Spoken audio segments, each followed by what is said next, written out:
솔직함은 미덕이 아니라 함정이다.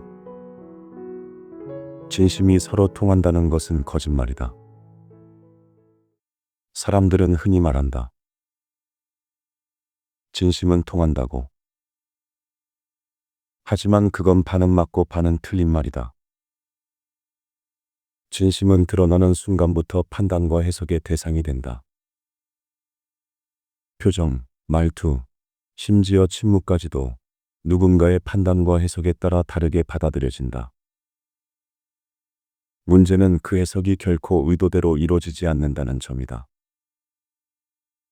회의 중이나 대화 중에 진솔한 의견을 제시했다 하더라도 상대방은 그것을 반항으로 읽을 수 있다. 어떤 사람은 미숙함으로 받아들이고 또 다른 사람들은 당신의 약점으로 인식할 수 있다.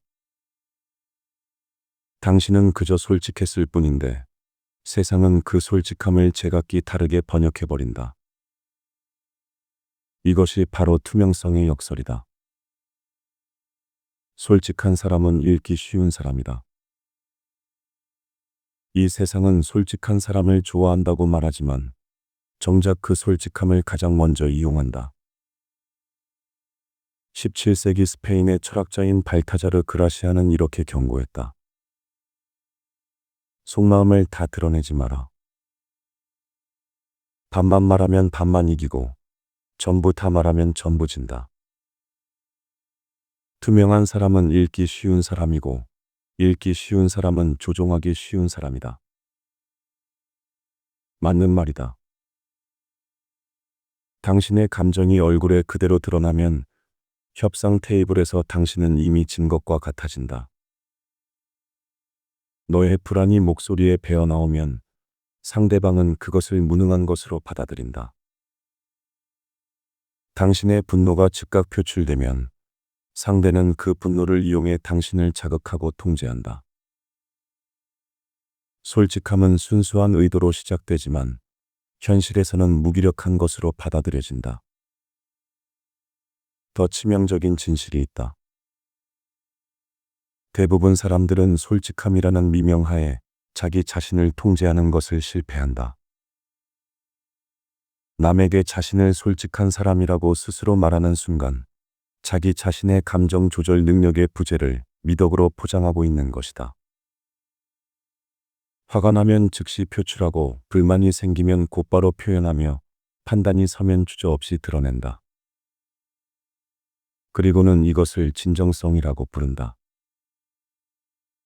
하지만 조지 오웰은 그의 소설 1984에서 이미 경고했다.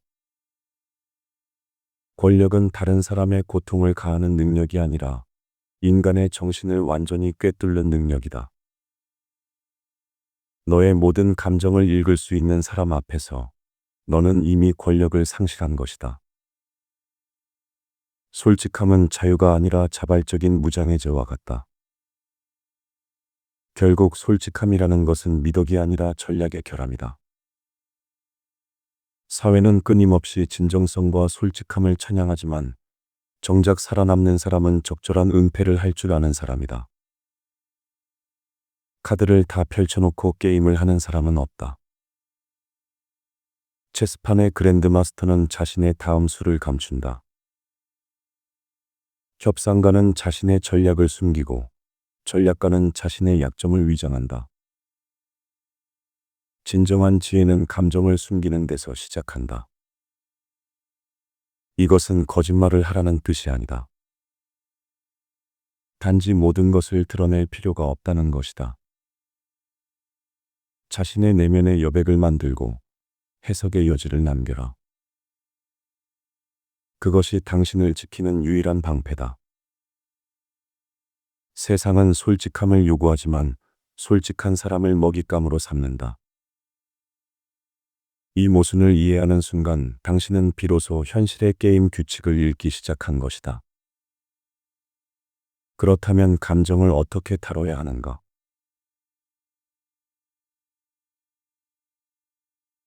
그 답은 감정을 새로운 시각으로 바라보는 데서 시작된다.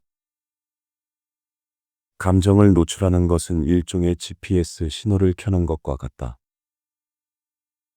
기쁨, 분노, 실망 같은 감정들은 모두 상대에게 내 시스템의 약점을 알려주는 신호로 작동한다.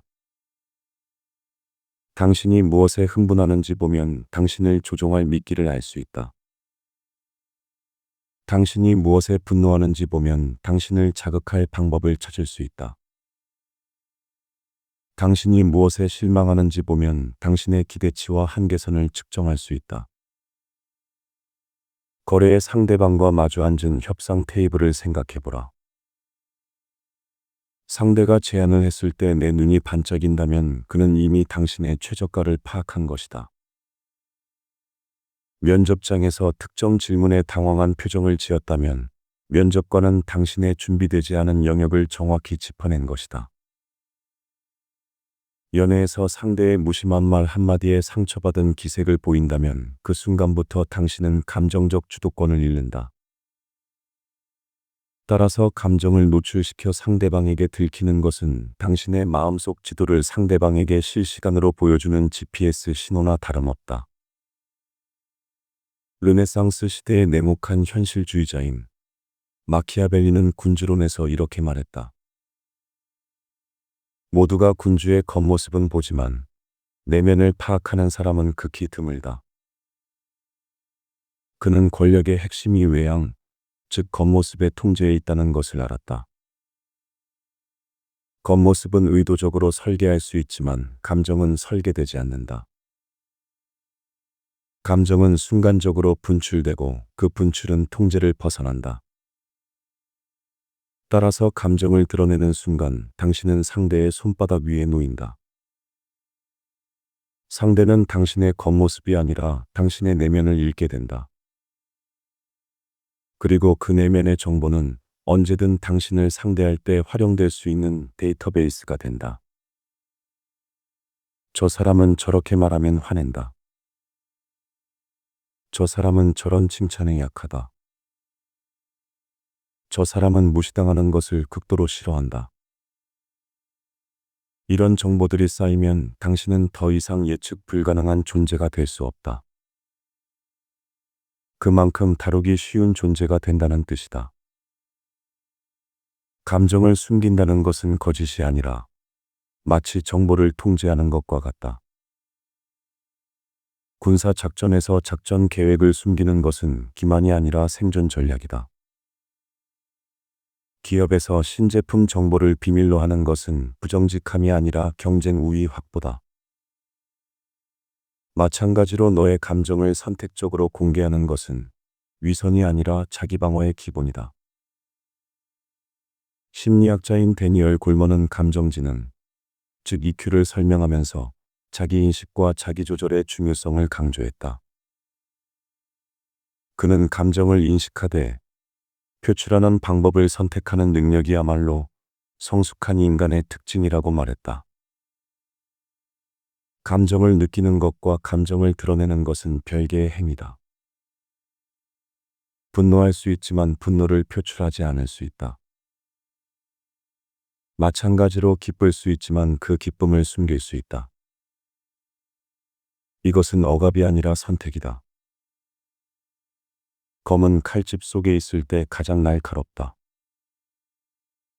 감정은 억누르는 것이 아니라 저장하는 것이다. 검은 늘 칼집 속에 있을 때 가장 날카롭다. 검을 항상 휘둘러대면 무뎌지고 검을 과시하면 상대는 대비책을 마련한다.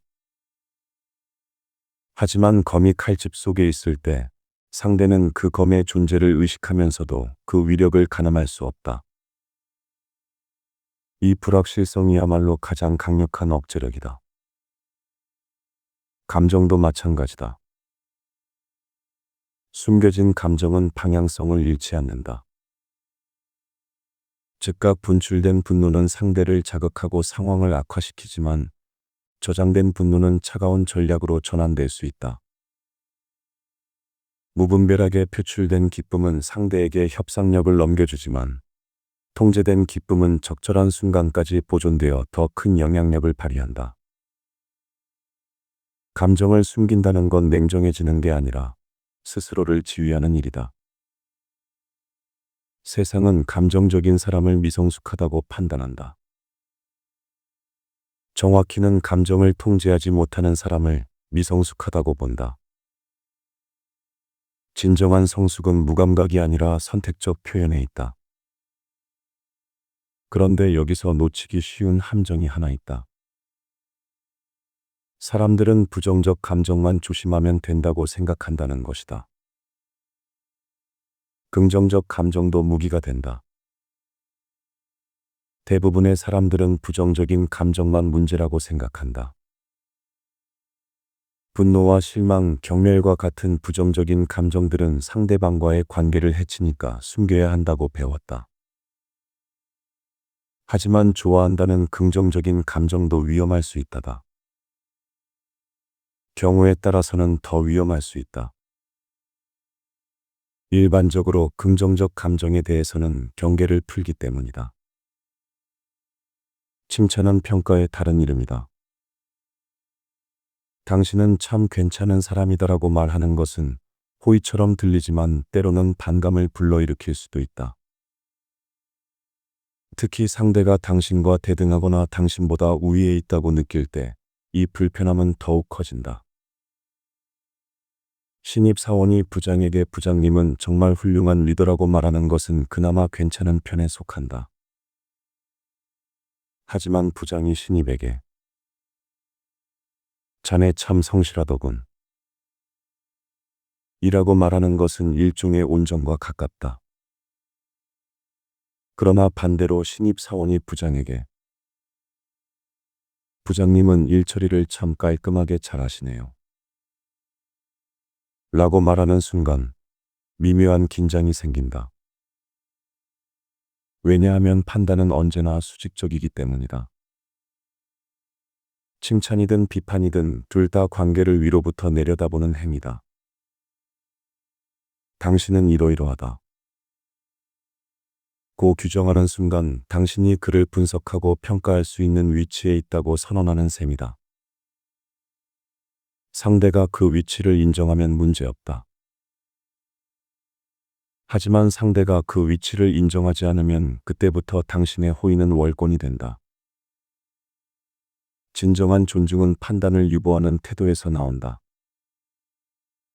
상대를 좋아할 수도 싫어할 수도 있다. 하지만 그것을 굳이 말할 필요는 없다. 특히 상대를 규정하는 방식으로 말할 필요는 더더욱 없다. 당신은 어떠어떠한 사람이야라는 문장은 언제나 위험하다. 대신에 당신의 이런 부분이 좋았다와 같은 구체적인 피드백은 안전하다. 다시 말하면 사람 전체를 평가하지 않고 특정 행위나 결과에 대해서만 반응하는 것이다. 감정을 노출한다는 것은 곧 예측 가능해지는 것을 의미한다. 당신의 분노는 상대의 통제 계획서가 되고 당신의 호감은 상대의 유인책이 된다. 상대는 이제 당신을 다루는 매뉴얼을 손에 넣은 셈이다. 이렇게 하면 저 사람은 화낸다. 저렇게 하면 저 사람은 좋아한다. 이런 패턴이 축적되면 당신은 더 이상 자율적인 존재가 아니다. 당신은 입력값에 따라 반응하는 프로그램이 된다. 직장에서 생각해보라. 상사가 당신의 감정 패턴을 완벽히 파악했다면 그는 당신이 언제 반발하고 언제 순응할지를 정확히 예측한다. 그리고 그 예측을 바탕으로 당신을 배치하고 업무를 할당하고 보상과 압박의 타이밍을 조절한다. 당신은 바로 협상의 주체가 아니라 관리의 대상이 된다. 연애도 마찬가지다. 상대가 당신의 감정의 스위치를 정확히 알면 그는 필요할 때마다 그 스위치를 누른다. 질투를 유발해 관심을 끌거나 죄책감을 자극해 양보를 얻어낸다. 당신을 예측할 수 있는 사람은 결국 당신을 조종할 수 있는 사람이다. 19세기 프로이센의 군사철학자인 카를 폰 클라우제비치는 그의 저서 전쟁론에서 이렇게 말했다.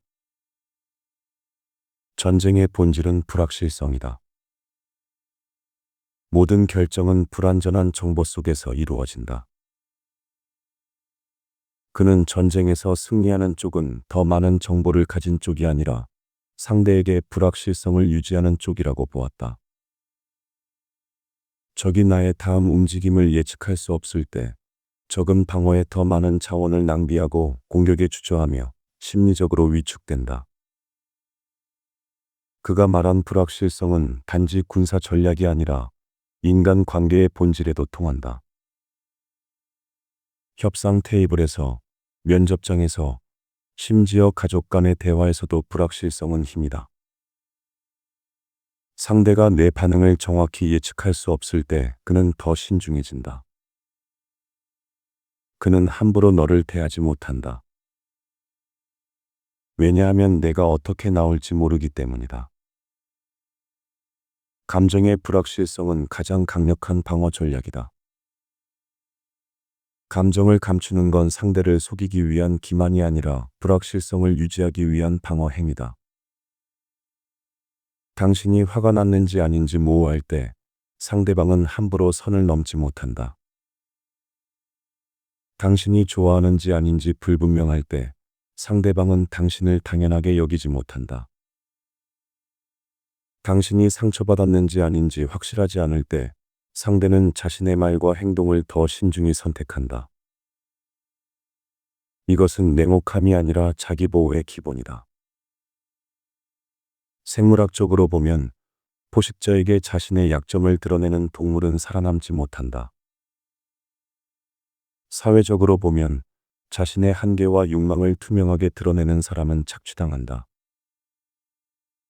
감정을 숨기는 것은 거짓을 만드는 게 아니라 생존 가능한 경계를 설정하는 것이다.